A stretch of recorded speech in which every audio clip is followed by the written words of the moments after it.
अस्सलामुअलैकुम। तो कैसे हैं आप सब? उम्मीद है आप सब खैरियत से होंगे। तो आज मैं बना रही हूँ बकरा ईद स्पेशल कुरैशी सीख कबाब की रेसिपी, जो बहुत ही सॉफ्ट, मॉइस्ट और एकदम जूसी बन के तैयार होते हैं।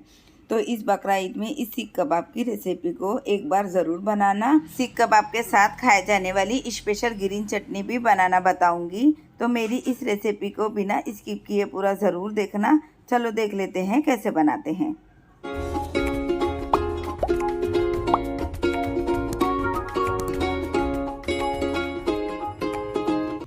कुरैशी सीख कबाब बनाने के लिए यहाँ मैंने 50% चर्बी के साथ आधा किलो कीमा लेकर आई थी। कीमे को अच्छे से 3 से 4 बार पानी से धोने के बाद हाथों से निचोड़ के इसका सारा पानी मैंने निकाल ली हूँ। निकालने के बाद 3 से 4 घंटे के लिए मैंने छन्नी में रख दी थी कि जितना भी एक्स्ट्रा पानी है वो अच्छे से निकल जाए।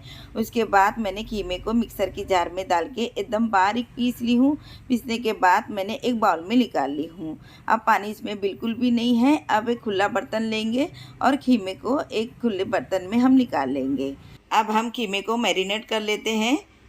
तो 1 टीस्पून अदरक लहसुन का पेस्ट डालेंगे, हाफ टी स्पून हल्दी पाउडर डालेंगे, 1 टीस्पून से थोड़ा सा कम हम नमक डालेंगे, क्योंकि हम चाट मसाला भी डाल रहे हैं तो नमक थोड़ा सा कम ही डालेंगे।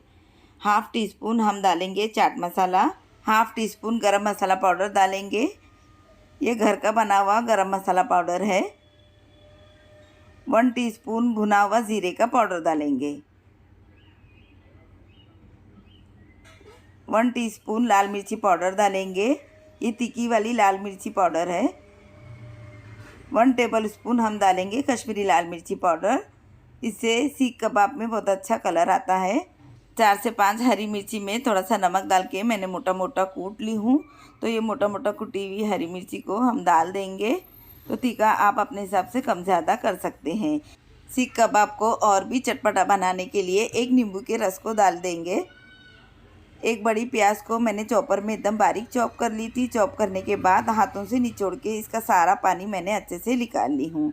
अब प्याज में बिल्कुल भी पानी नहीं है, आप देख सकते हैं। तो इस तरीके से सारा पानी प्याज का हमें निकाल लेना है। तो प्याज को भी हम डाल देंगे। एक मुट्ठी हरा धनिया डालेंगे बारीक बारीक चॉप करके, और थोड़ा सा पुदीना डालेंगे। तो पुदीने को मैंने पहले से काट के नहीं रखी थी कि ये काला पड़ जाता है, तो तुरंत हम बारीक बारीक काट के डाल देंगे पुदीने को। तो पुदीने से बहुत अच्छा फ्लेवर और टेस्ट आता है। अब हम बाइंडिंग के लिए 2 टेबलस्पून भुने हुए चने का आटा डालेंगे। तो चने के आटे को मैंने तवे पे हल्का सा भून ली थी। तो चने के आटे को हम भून के ही डालेंगे। तो 2 टेबलस्पून मैं यहाँ डाल दी हूँ। जो कीमे में थोड़ा बहुत मॉइस्चर रह जाता है वो ख़त्म हो जाता है। तो इन सब मसालों को हम कीमे में अच्छे से मिक्स कर लेंगे। तो 5 से 7 मिनट तक इसी तरीके से अच्छे से मिक्स कर लेंगे। तो आप देख सकते हैं इस तरीके से हमें मिक्स करना है। जिस तरीके से हम आटा गूंथते हैं उस तरीके से हमें मुट्ठी मारते हुए अच्छे से 6 से 7 मिनट तक मिक्स करते जाना है। तो 6 से 7 मिनट हो गए हैं मिक्स करते हुए, और सारे मसाले कीमे में अच्छे से मिक्स हो गए हैं।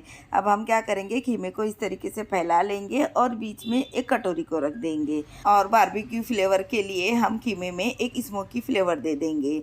तो उसके लिए हम कटोरी में एक जलते हुए कोयले को रख देंगे और एक छोटा चम्मच हम घी डालेंगे। आप बटर या तेल भी डाल सकते हैं। अब हम फ़ौरन ढक देंगे एक 5 मिनट के लिए कि कीमे में स्मोकी फ्लेवर अच्छे से आ जाए।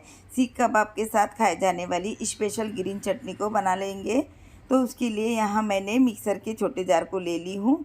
एक मुट्ठी पुदीना डालेंगे और एक मुट्ठी हरा धनिया डंठल के साथ डालेंगे, जिससे फ्लेवर और टेस्ट बहुत अच्छा आता है। 4 कली लहसुन की, जिसको मैंने टुकड़ों में काट ली हूँ, लहसुन को डाल देंगे। एक छोटा चम्मच जीरा डालेंगे, वही चम्मच से मैं चाट मसाला डालूंगी। 1/4 टीस्पून हम नमक डालेंगे और 3 से 4 चम्मच हम दही डालेंगे। दही की जगह आप एक नींबू के रस को भी डाल सकते हैं। और थोड़ा सा पानी डाल के हम चटनी को पीस लेंगे। यहाँ मैंने चटनी को पीस ली हूँ। अब चटनी को एक बाउल में निकाल लेंगे। तो सीख कबाब के साथ ये स्पेशल ग्रीन चटनी बहुत ही टेस्टी लगती है। और चटनी को हम साइड में रखेंगे और कीमे की तरफ आते हैं। तो स्मोकी फ्लेवर देते हुए 5 मिनट हो गए हैं। अब लीड को हटा देंगे। बीच में से कटोरी को भी हम निकाल लेंगे और एक बार फिर से हम कीमे को अच्छे से मिक्स कर लेंगे। जो स्मोक फ्लेवर है वो सारे कीमे में अच्छे से आ जाए। 2 से 3 मिनट तक इसी तरीके से मुट्ठी देते हुए कीमे को मैंने फिर से एक बार अच्छे से मिक्स कर ली हूँ। चलिए मैं अब आपको बताती हूँ कि बिना सीख के घर पर आप सीख कबाब कैसे बना सकते हैं। तो उसके लिए यहाँ मैंने एक स्टील का रॉड ले ली हूँ। आप चाहे तो इसकी जगह पेंसिल या पेन भी ले सकते हैं। अब हम सीख कबाब बना लेंगे तो उसके लिए कीमे के पोर्शन को हाथ में लेंगे और इस तरीके से एक गोला बना लेंगे। हमने बेसन का आटा डाले हैं बेंडिंग के लिए, तो बहुत आसानी से हमारे सीख कबाब बन जाएंगे। तो एक गोला अच्छे से मैंने बना ली हूँ। अब इस तरीके से रॉड को बीच में रखेंगे और साइड से बंद करते हुए एक कबाब का शेप दे देना है। और बीच में कबाब हमारा मोटा होता है तो इस तरीके से उंगलियों से हम दबाते हुए कबाब का शेप दे देंगे। तो आप देख सकते हैं बहुत आसानी से मैंने एक कबाब को शेप दे दी हूँ। इस तरीके से उंगलियों से दबाते हुए एकदम इक्वल कबाब का शेप दे देंगे। अब आसानी से ये निकल भी जाता है। तो इस तरीके से मैंने निकाल भी ली हूँ। आप देख सकते हैं ये एक शीख कबाब बन के रेडी है। एक और शीख कबाब मैं बना के बताती हूँ आपको। कीमे के पोर्शन को हम लेंगे और इस तरीके से हम गोला बनाते जाएंगे। गोला बनाने के बाद रॉड को हम इस तरीके से बीच में रख देंगे और साइड से पैक करते हुए हम कबाब का शेप दे देंगे। तो इस तरीके से हम उंगलियों से एक कबाब का शेप दे देना है। बीच में मोटा होता है तो हम दबाते हुए कबाब का शेप दे देंगे और इसी तरीके से मैं सारे कबाब बना लूँगी। तो यहाँ मैंने आपको एक और सीख कबाब बनाना बताई हूँ। तो ये बन के रेडी है। अब मैं इसको भी निकाल लूँगी। आप देख सकते हैं बिना सीख के भी घर पर हम बहुत आसानी से सीख कबाब बना सकते हैं। तो आप भी इस बकरीद में मेरे इस तरीके से सीख कबाब घर पर बनाकर ज़रूर ट्राई करना और मुझे कमेंट में बताना। तो यहाँ मैंने सारे सीख कबाब बना ली हूँ। तो आधा किलो कीमे में मेरे 7 सीख कबाब बन के रेडी हुए हैं। अब हम इनको फ्राई कर लेंगे।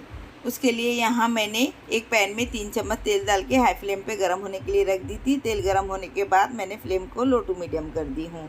अब सीख को हम तेल में डाल देंगे। यहाँ मैं एक बार में 4 सीख को डाल दूँगी और फ्लेम को हम लो टू मीडियम रखेंगे। लो टू मीडियम फ्लेम पे जैसे ही एक तरफ से हल्का सा कलर चेंज हो जाता है सीख का, हम सीख को पलट देंगे और अलट पलट करते हुए हम गोल्डन कलर आने तक फ्राई कर लेंगे। तो सीख को फ्राई करते हुए हमें 8 से 10 मिनट लगे हैं। 8 से 10 मिनट में हमारे सीख अंदर तक बहुत अच्छे से फ्राई हो गए हैं। अब हम फ्लेम को लो करेंगे और सीख को एक एक करके प्लेट में निकाल देंगे। तो बकरा ईद स्पेशल इसी तरीके से मटन की अलग अलग रेसिपी मैं आप लोगों के साथ शेयर करूंगी। तो मेरी रेसिपी को बिना स्किप किए पूरा ज़रूर देखना। और अगर आपको मेरी रेसिपी पसंद आती है तो मुझे कमेंट में ज़रूर बताना। तो दूसरे बैच के सीख को भी हम फ्राई कर लेंगे। तो आप देख सकते हैं दूसरे बैच के सीख को भी मैंने यहाँ फ्राई कर ली हूँ। अब हम फ्लेम को ऑफ कर देंगे और सीख को प्लेट में निकाल के सर्व कर लेंगे। सीख कबाब को हमें सर्व करना है प्याज के लच्छों के साथ और कबाब के साथ खाए जाने वाली जो स्पेशल ग्रीन चटनी मैंने बनाई हूँ इस तरीके से हम प्याज के ऊपर से डाल देंगे और आधे नींबू को रख देंगे। अब हम सीख कबाब के ऊपर से मेल्ट किए हुए बटर को डालेंगे जिससे कि हमारे सीख कबाब देखने में अच्छे लगते हैं और टेस्ट दुगना हो जाता है। तो मेल्ट किए हुए बटर को डाल के हो गया है। तो ये देखने में जितने अच्छे लग रहे हैं खाने में भी ये उतने ही टेस्टी बने थे। तो एक मैं तोड़ के बताती हूँ आपको कि ये अंदर से कितने सॉफ्ट और जूसी बने हैं और अंदर तक हमारे सीख कबाब अच्छे से पक गए हैं क्योंकि हमने इनको लो टू मीडियम फ्लेम पे 10 मिनट तक अच्छे से पका लिए हैं अलट पलट करते हुए। तो अंदर तक अच्छे से हमारे कबाब बन के रेडी हुए हैं। ये मुंह में घुल जाने वाले सॉफ्ट और जूसी कुरैशी सीख कबाब को आप ग्रीन चटनी और प्याज के लच्छों के साथ खाना बहुत ही टेस्टी लगते हैं। तो कैसी लगी आपको मेरी ये रेसिपी बकरा ईद स्पेशल कुरैशी सीख कबाब की? कमेंट में ज़रूर बताना, लाइक करना, अपने दोस्तों में रिश्तेदारों में शेयर ज़रूर करना। जिन्होंने अभी तक सब्सक्राइब नहीं किए हैं वो सब्सक्राइब भी ज़रूर करें, बेल आइकन को भी ज़रूर प्रेस करें। दुआओं में याद रखें। फिर मिलती हूँ एक और रेसिपी के साथ, तब तक के लिए अल्लाह हाफिज़।